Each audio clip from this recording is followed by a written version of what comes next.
안녕하세요. 오늘은 개혁신앙은 무엇인가 그 5번째 시간입니다.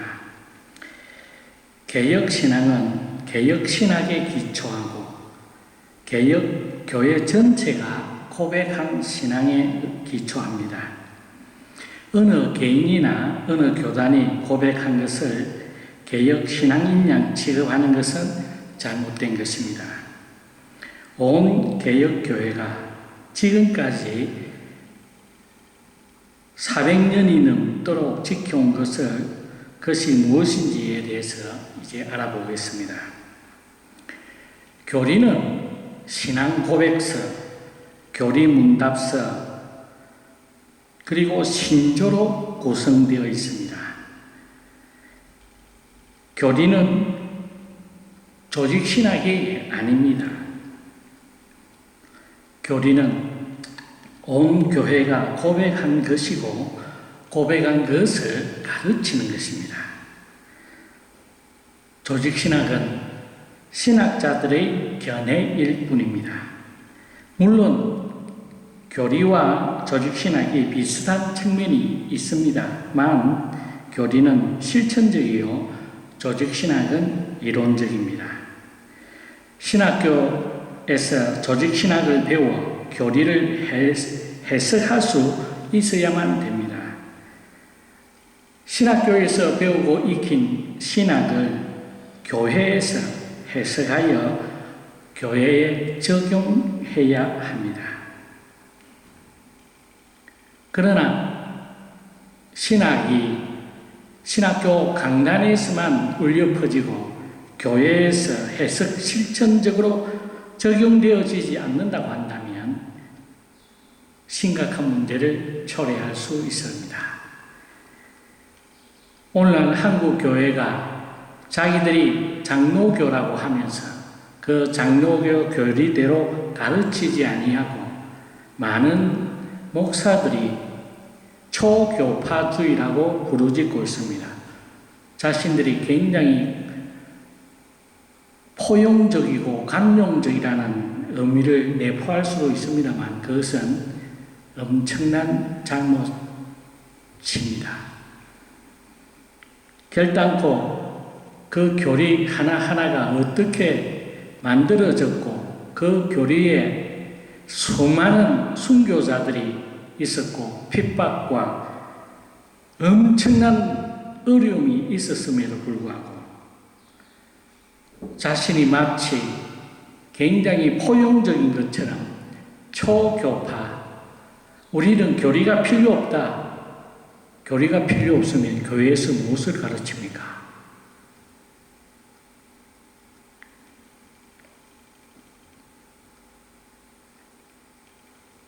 엉터리 같은 짓 그만하시고 교리가 어떤 건지 정확하게 공부하시고 교회사와 교리사를 한번 처음부터 초대부터 지금까지 온 모든 것을 한번 잘 읽어보시면 초교파라는 이야기를 결단코 할 수 없을 겁니다.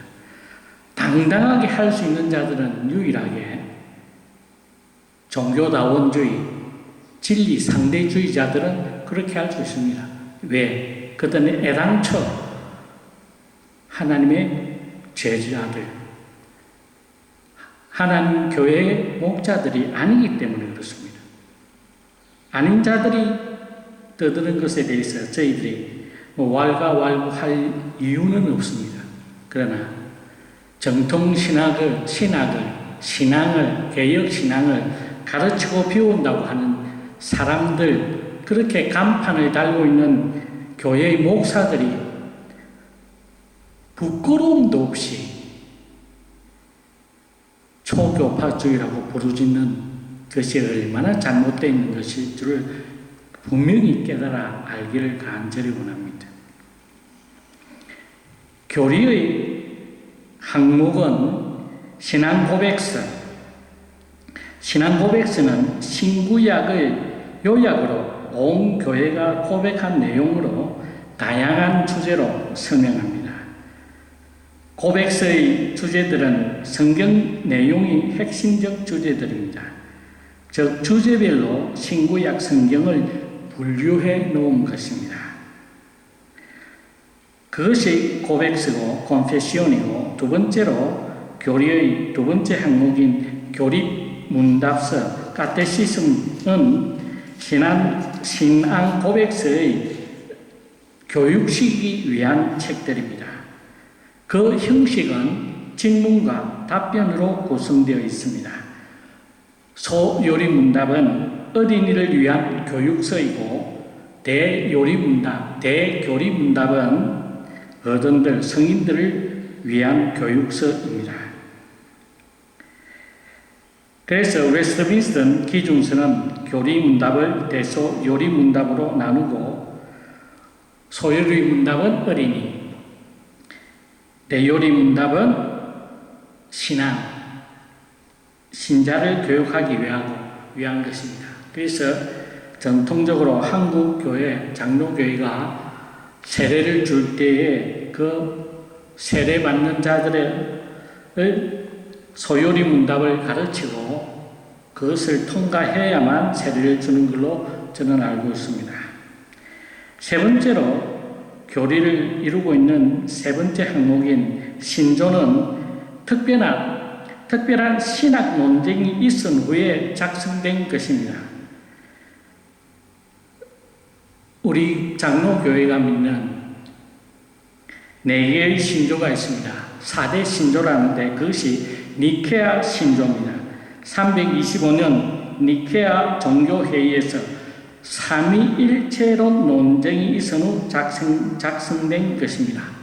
그래서 삼위일체에 대해서 우리가 바르게 공부하고 알려고 한다면 반드시 니케아 신조, 그 325년에 있었던 니케아에서 있었던 종교회의에서 작성된 신조를 반드시 알아야만 됩니다. 두 번째로 451년 칼케돈 종교회의에서 단성론 논쟁 후에 작성된 칼케돈 신조입니다. 그 다음에 세 번째로는 우리가 잘 알고 있는 사도신경과 그 다음에 마지막으로 아타나시우스 신조입니다. 이 4가지 신조는 모든 기독교인들이 고백하는 것입니다. 그 중요한 내용은 삼위일체, 예수님의 성육신, 예정, 칭의 및 교회에 관한 것들입니다. 현대 우리가 개혁신앙인들이 고백하는 교리는 크게 2가지로 분류되어질 수 있습니다.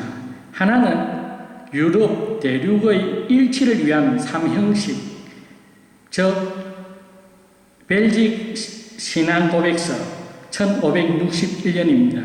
작성되었습니다. 두 번째로 하이델베르크 교리문답서 1563년에 작성되었습니다. 세 번째로 노르트 신조 1619년입니다. 유럽 대륙의 개혁교회가 고백한 형식입니다. 또 다른 하나의 모습은 영국과 스코틀랜드, 웨일즈의 청교도와 장로교도가 고백한 웨스트민스터 기준서, 즉 웨스트민스터 신앙고백서, 웨스트민스터 소요리 문답, 웨스트민스터 대요리 문답으로 구성되어 있습니다. 자, 이제 이 6개의 교리의 그 배경을 간단히 알아보겠습니다.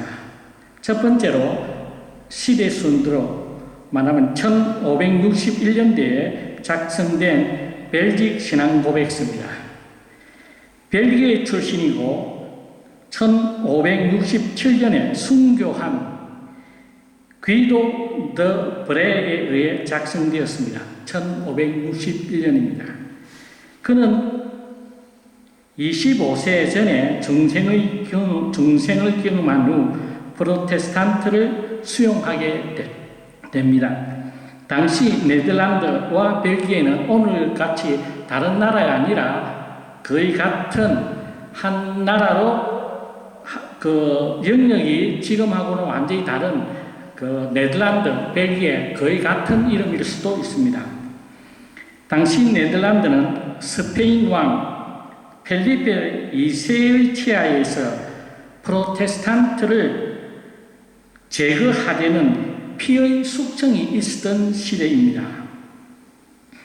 1548년 할 수 없이 기도 더 브레는 영국으로 도피해서 1552년까지 지내면서 개혁 신앙을 접하게 되었습니다.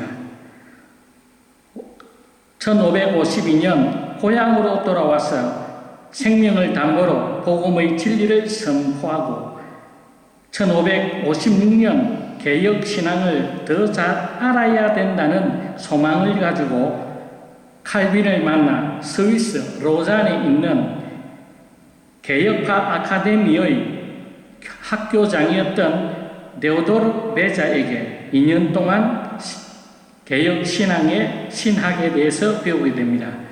또 그것을 마친 후 제네바에 있는 칼빈에게 가서 신학을 배웁니다. 1559년 네덜란드로 돌아온 기도 더 브레는 핍박받는 성도들을 위해 신앙 고백서의 필요성을 느껴서 어려울 때, 왜냐하면 어려울 때 거짓 신앙에 빠지지 않고 굳건하게 서야 하기 때문에 그는 1561년 신앙 고백서를 작성하게 됩니다. 이 벨직 신앙 고백서는 철저하게 칼빈의 신학에 기초한 것입니다. 그리고 6년 후 1567년 5월 31일 기도 더 브레는 교수형을 받고 화형으로 순교당합니다. 1571년 독일 엠덴에서 최초의 네덜란드 개혁교회는 그들의 신앙 고백서로서 벨직 신앙 고백서, 하이델베르크 교리문답서, 제네바 교리문답서를 공식적으로 채택하게 됩니다. 그래서 개혁교회의 출발은 1571년이라고 볼 수 있습니다. 벨직 신앙 고백서는 하나님 1항과 2항, 8항과 13항에 잘 나타나고 있습니다. 성경은 3항과 7항에 설명되어 있고 인간에 대해서는 14항, 죄에 대해서는 15항, 그리스도에 대해서는 18항에서 21항까지, 구원에 대해서는 16항과 19항, 22항과 26항, 교회 27항부터 36항, 종말 37항에 대한 주제를 고백하고 있습니다. 벨직 신앙 고백서의 특징은 우리가 믿는 반응으로 시작하는데 이것은 그들이 핍박 중에 개혁 신앙에 대해서 결정적이고 분명하게 고백하고 있음을 의미합니다. 두 번째로 하이델베르크 교리문답서입니다. 독일 하이델베르크 시는 신성 로마 제국에서 가장 중요한 도시 중 하나인 팔츠에 속한 도시입니다. 팔츠의 총독은 황제 직무를 대신하거나 황제가 될 수 있는 선제후가 있는 곳입니다. 팔츠의 선제후 프리드리히 3세는 하이델베르크 대학에 있는 모든 신학자와 교회의 지도자들에게 새로운 교리문답서를 만들라고 임무를 내립니다.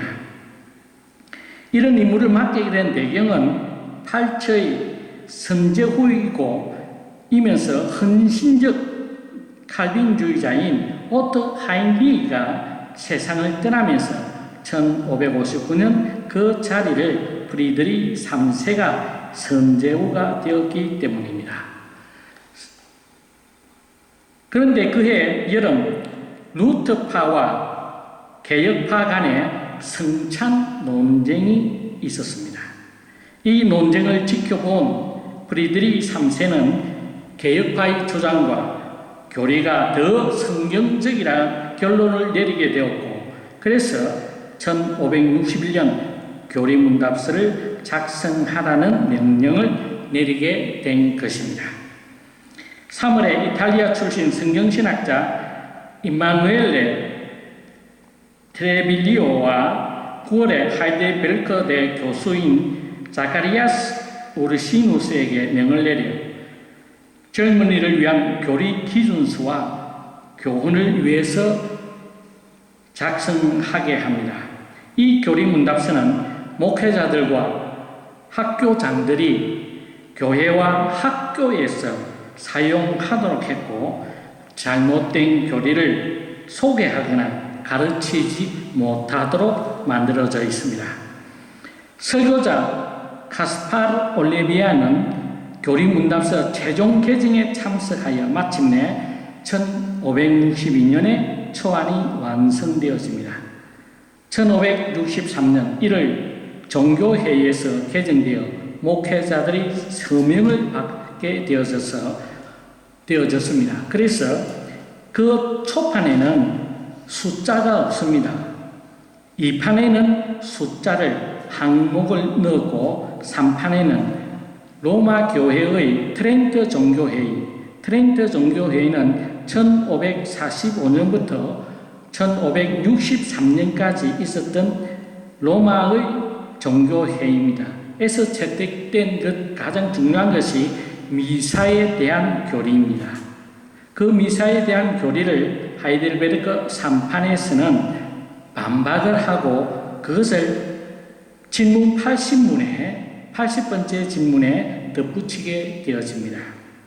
4판에 이르러서야 현재 우리가 접하고 있는 52주간으로 분류된 129개의 질문과 답으로 구성되었습니다. 각 주간마다 질문을 공부를 하게 1년에 한 번 1년에 이 하이델베르크를 교리문답을 다 공부할 수 있도록 작성되어 있습니다. 이 하이델베르크 교리문답서는 웨스트민스터 소요리 문답서의 기초가 되어집니다. 이제 세 번째로 도르트 신조입니다. 이단 사상인 아르미니안주의자들이 추구하는 항의파와 칼빈주의를 따르는 개혁파의 1618년 11월 13일부터 1619년 5월 9일에 개최된 도르트 종교회의에서 작성된 것을 의미합니다. 약 6개월간 논쟁 끝에 만들어진 것이 도르트 신조입니다. 도르트 신조는 항의파, 즉 아르미안주의자들이 벨직 신앙 고백서의 수정을 요구하고 칼빈의 예정론과 제한 구속 등을 강력하게 거부했습니다. 이들의 신앙은 그동안 아르미안이 1909년 10월에 죽은 후 그의 교훈을 따르는 46명의 목회자들이 서명한 1610년 항의서를 제출하면서 드러났습니다. 그동안 그들은 자신의 신앙을 자기의 가르침들을 숨겨가면서 공식적으로는 정통신앙을 가르친 것처럼 했지만은 그들은 5가지를 반대하고 나섰습니다. 이것을 5개의 항의서, 그래서 그들을 항의파라고 이야기합니다.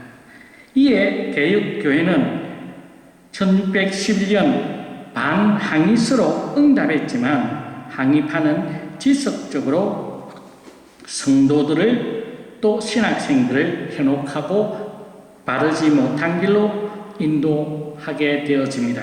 결국 1618년 11월 국가총회를 개최해서 네덜란드에서 발생한 신학 논쟁을 해결하게 되어집니다. 그것이 바로 도르트 종교회의입니다. 초청받은 사람들은 84명의 회원과 18명의 참관인과 14명의 항의파입니다. 그중 네덜란드 사람은 58명이고 제국 다른 나라의 사절단이 23명 그리고 외국인이 27명으로 구성되어 있습니다. 이 종교회의는 아르미안주의를 거절하고 5개의 항의서에 대한 답으로 5 항목으로 정리되어져 있습니다.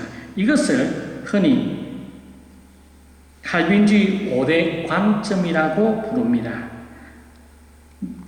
즉, 그 5대 관점은 전적으로 타락했다. 인간은 아담의 범죄로 인하여서 전적 타락했다. 두 번째로 조건적인 선택이다. 모든 사람이 만인 구원을 받는다가 아니라 조건적인 선택, 무조건적인 선택, 하나님의 은혜에 의한 무조건적인 선택. 세 번째로 제한적 구속. 네 번째로 불가항력적 은혜. 5번째로 성도의 견인. 이 5 항목의 첫 글자가 튤립이라고 해서 튤립이라고 이야기하기로 합니다. 네 번째로 웨스트민스터 기준서입니다. 칼빈주의가 유럽 대륙에서 꽃을 피워 개혁교회와 개혁신학으로 불리고 있고 영국, 스코틀랜드, 웨일즈에서는 청교도 신학과 장로교회라고 불립니다. 종교개혁 이후 영국에는 여러 신앙 고백서들이 있었습니다. 엘리자베스 1세 시대 1553년부터 1603년 엘리자베스 1세 시대에 39개 항목이 영국 교회의 공식 신앙 고백서가 됩니다. 그런데 이 39개 항목은 로마 교회와 거의 비슷합니다. 천주교와 거의 비슷합니다. 그래서 청교도들이 수정하기를 원합니다. 요구하니까 그래서 개최된 것이 웨스트민스터 총회입니다. 1643년부터 53년을 개최하게 됩니다. 이 총회는 영국의 청교도들과 스코틀랜드의 언약도들을 위한 것입니다. 처음에는 웨스트민스터 총회가 개최된 첫 해에는 먼저 39개의 항목을 수정하려고 했으나 1644년 새로운 신앙 고백을 만들기로 결의하고 1646년 의회에 제출합니다. 그러나 그 의회에서는 성경 구절을 요구했고 각 항목에 따른 성경 구절을 요구했고 1647년 4월 29일 상하원에 완성된 웨스트민스터 신앙 고백서가 제출되었습니다. 1648년 6월 20일에 영국에서 채택이 되어집니다. 그러나 스코틀랜드 의회는 영국보다 1년 앞서서 1647년 이미 이 신앙 고백서를 인준했습니다. 그리고 1646년 신앙 고백서에 성구를 넣는 그 기간 동안 1647년 4월 대교리문답 작성 모임이 생겼고 10월 15일에 대요리문답이 작성이 완성되어지고 소요리문답은 8월 달에 그 작성 모임이 만들어지고 11월 25일에 완성되어집니다. 그래서 1648년 4월에 완성되어지고 총회와 스코틀랜드 교회는 1648년 7월에 인준합니다. 이렇게 완성된 웨스트민스터 신앙고백서, 대교리문답, 웨스트민스터 신앙고백서, 소요리문답은 청교도 신학과 장로교 신학을 대변하는 기준서가 되었습니다. 즉 칼빈주의자와 개혁 신앙인의 고백하는 신앙 고백이 되어집니다.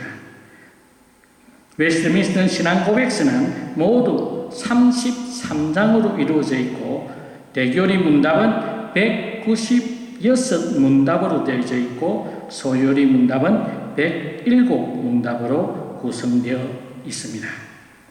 이리하여 개혁 신앙을 대표하는 교리 6개가 완성되었습니다. 이 개혁 신앙은 칼빈의 신학 사상에 근거하고 칼빈의 기독교 강론을 통해 해석의 열쇠를 찾을 수가 있습니다. 부연하면 기독교 강요를, 칼빈의 기독교 강요를 잘 이해할 때만 제대로 된 장로교, 개혁교회의 이 6개 교리를 잘 해석할 수 있다는 의미입니다. 이 교리 하나하나에 완성되어질 때 순조롭게 만들어진 교리는 단 하나도 없습니다. 그 교리를 세우기 위하여서 먼저 참된 가르침이 있었고 그게 모든 사람들이 그 가르침을 받아들일 때에는 교리라는 것이 생성되어지지 될 필요가 없었습니다. 그러나 이단들이 속출하고 그 이단들의 잘못된 가르침을 타파하기 위해서 교인들에게, 성도들에게 하나님의 말씀은 무엇을 이야기하는지를 똑바로 가르치기 위하여서 만들어진 게 그것들이 교리입니다. 저 교리는 하나님의 말씀, 순전한 말씀을 지키기 위하여서 순교의 피가 묻어있는 엄중한 신앙 고백서입니다. 우리가 함부로 초교파주의를 부르시는 어리석은 자들이 되지 않기를 간절히 원합니다.